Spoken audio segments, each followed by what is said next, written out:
Okay, so now we're going to continue on with some portraits, but we've jumped over to the United States. And at this time period in 1775, what is really the center of the art world here in the US is not New York. Instead, it's Philadelphia.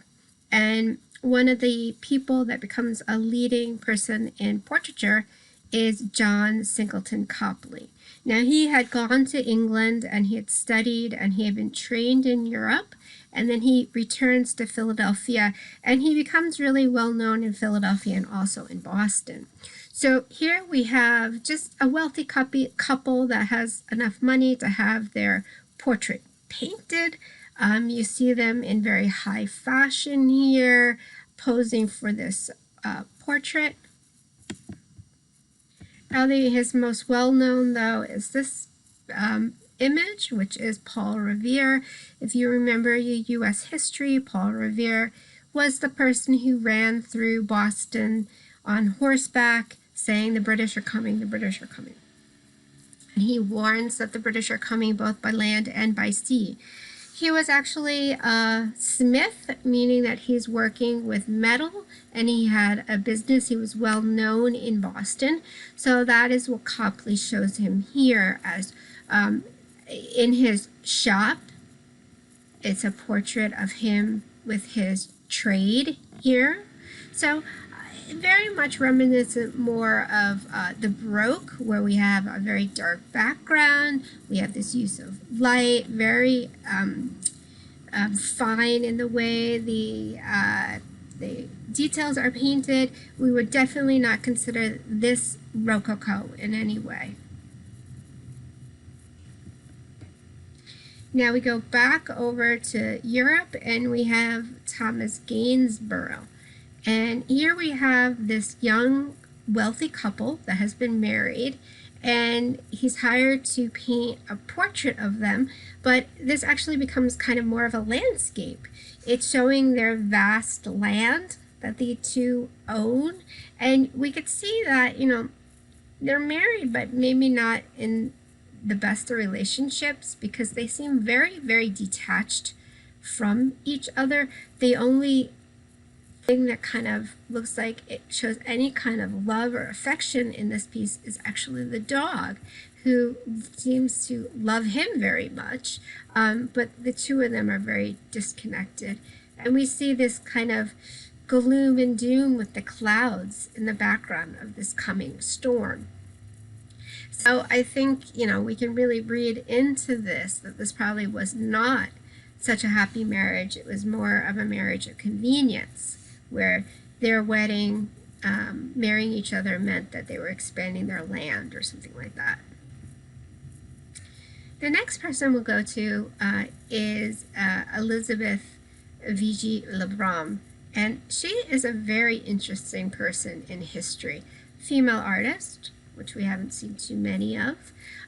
She ends up becoming a court painter for Marie Antoinette, who we're looking at here. So we have her in France, of course. Marie Antoinette was the Queen of France. And Lebrun had been studying in the academies. She was really well known and renowned within academies. And the Queen takes a liking to her and hires her as a portrait painter for the court.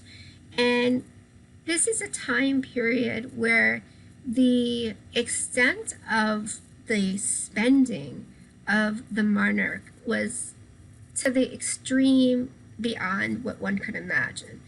And yet in the streets, we have people literally starving to death.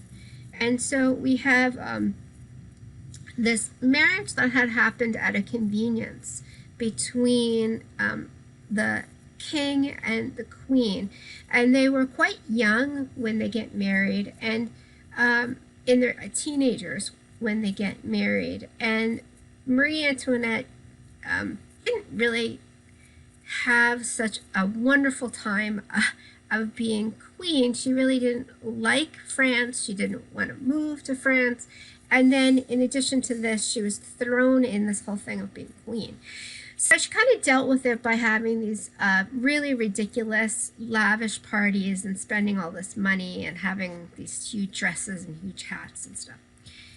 And so, as kind of damage control to fix her reputation with people, Le Brun is hired to paint a portrait of her as the good mother, meaning like the good mother to not only her own children, but the good mother to France. She's the mother of France. But you can see here that, she's not really portrayed that way. She seems very disinterested, the child here, or the other children. This one almost looks like it's going to slip out of her hands and fall on the ground. She doesn't come off as being that loving, nurturing, kind of caring mother. Instead, once again, she's in this like ridiculous outfit with this huge hat and stuff. And so we know the story that supposedly people are rioting on the streets, and she asks one of the guards what is happening, and he explains that they're rioting on the streets because they're so hungry. And supposedly it's probably not exactly what was said, but it gives us an image of the time period. So supposedly she says, well, if they do not have bread to eat, let them eat cake, because she didn't realize that they didn't have bread to eat, not simply because they had eaten it all, but they literally had no food and they were starving. And so when the peasants realize that the queen is so disconnected from the reality of what is happening on the streets in Paris, they storm the castle. They take her, they pull her out into the streets, and they cut her head off. And this is the beginning of the French Revolution. And it was very bloody. They killed most of the people in the palace, and it was said that the streets ran red with blood for 2 weeks from all the people that they guillotined, which was a new method of killing people. And the Louvre then gets turned over to the peasants to let them come in and look at the artwork, and or the palace, I should say. It's turned over to the peasants for them to look at the artwork. It becomes the Louvre. It becomes the first museum of the people, and that is what is the Louvre today. It used to be the former palace of the monarchy in France. Le Brun manages to flee Paris before the uprising, and I believe first she goes to Italy for a little while, but she eventually ends up in Russia, and we have the monarchy in Russia, of course. Here we're at right around 1787. Monarchy in Russia goes all the way up until the beginning of the Russian Revolution in the early 1900s.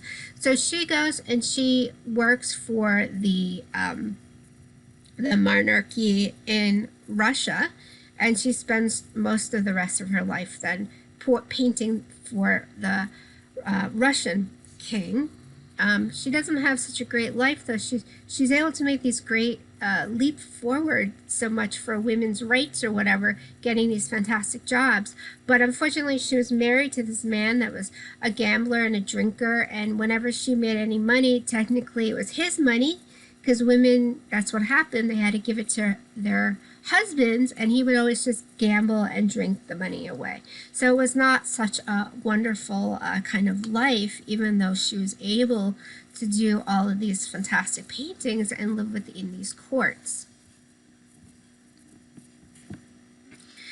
And now the next person also, we have another portrait painter. So we can see that, here we have a few female portrait painters that are coming into their own, and here are 2 of her students, and she goes on to actually teach and get accepted into the academy and have a following from that she's able to make a living off of.